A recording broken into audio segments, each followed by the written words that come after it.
moment she appeared, everything stopped. Taylor Swift quietly walked into the hospital room wearing a yellow gown and blue gloves. She looked more like a visitor than one of the world's biggest stars. No one expected her. Not the nurses, not the little boy, not even his mother. His name was Ethan. He was 7 years old and full of curiosity.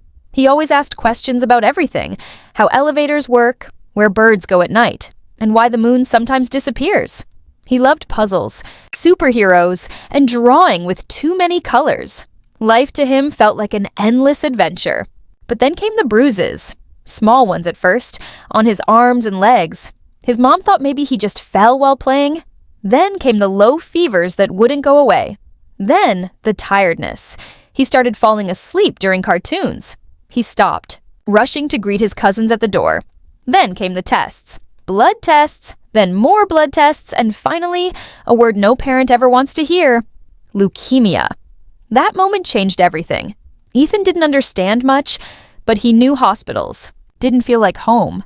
Home started to seem far away. The chemo was tough.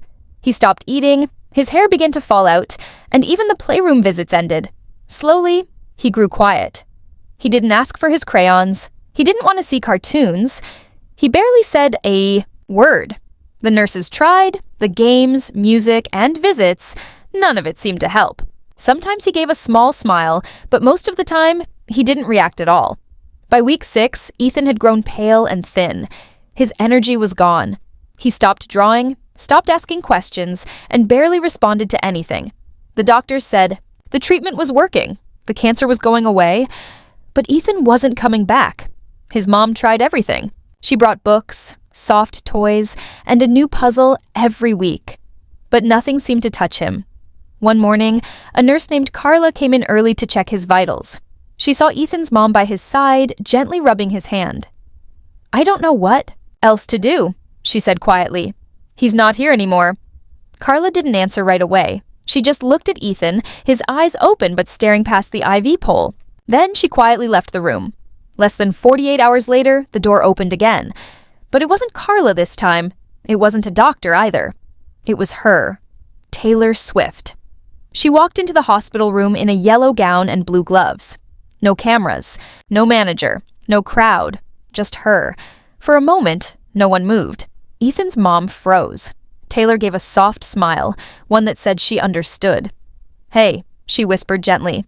Then she began to talk about the Spider-Man sticker on his IV stand and how she told him how she used to pretend to be a superhero too, using towels as capes. Taylor leaned in closer, her voice gentle and kind. She asked if he had a favorite superhero. He whispered, "Spider-Man and you." The room fell silent. Taylor smiled, placed her gloved hand over her heart, and said, "That might be the coolest thing anyone's ever said to me." It wasn't loud or dramatic, just a real moment between a little boy who had suffered so much and the person who unknowingly gave him strength. She stayed a few minutes, talked, listened, and took a picture with him. Then she gave his mom a hug, thanked the nurses, and quietly walked out the same way she came in. No one is sure how it was arranged. Some think a nurse reached out, others believe someone from Taylor's team saw a post online.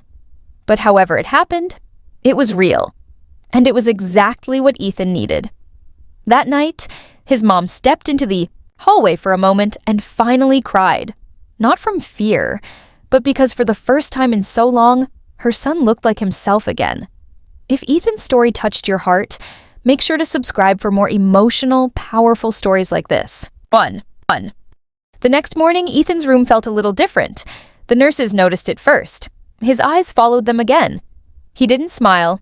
Not yet, but something had shifted. When Carla walked in, he looked at her and said, "Good morning." Impera was the first time he had spoken without being asked in weeks. His mom brought his crayons again. She didn't expect him to touch them, but she laid them beside him anyway. For a while, they sat untouched.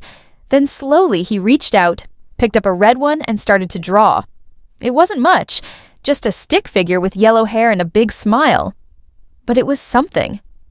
Later that day, Ethan whispered, "Will she come back?" His mom paused. She didn't know what to say. But instead of answering, she said, "She came when we didn't expect it. Maybe one day, she'll surprise you again." Outside the room, the doctors and nurses began to talk. No one could explain it, but his numbers started improving faster than expected. The treatment hadn't changed. The medicine was the same, but Ethan was fighting again. And that made all the difference. Word started to spread in the hospital. Staff from other floors dropped by just to see the boy who had lit up because of a quiet visit from a music icon. Some brought little gifts, a comic book, superhero stickers, a tiny Spider-Man plush. Ethan began to talk more, asking about their names, their favorite colors, and even what songs they liked. One afternoon, a soft knock came at the door. It wasn't Taylor, but it was a surprise. A music therapist had heard about the visit and offered to bring her guitar. Ethan's mom agreed. The therapist walked in, smiled, and asked if he had any song requests. Ethan nodded.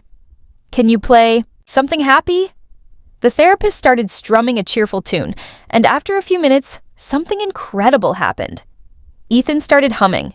His voice was small, but it was there. And for his mom, it sounded like magic. That night, after everyone left, Ethan looked at his mom and said, "I think I want to get better now." Tears filled her eyes, but she didn't let them fall. She just held his hand, kissed his forehead, and said, "Then we'll do it together." No one knew what would happen next. But for the first time in a long time, there was hope. Real, bright, living hope. And it all started with one quiet visit that changed everything.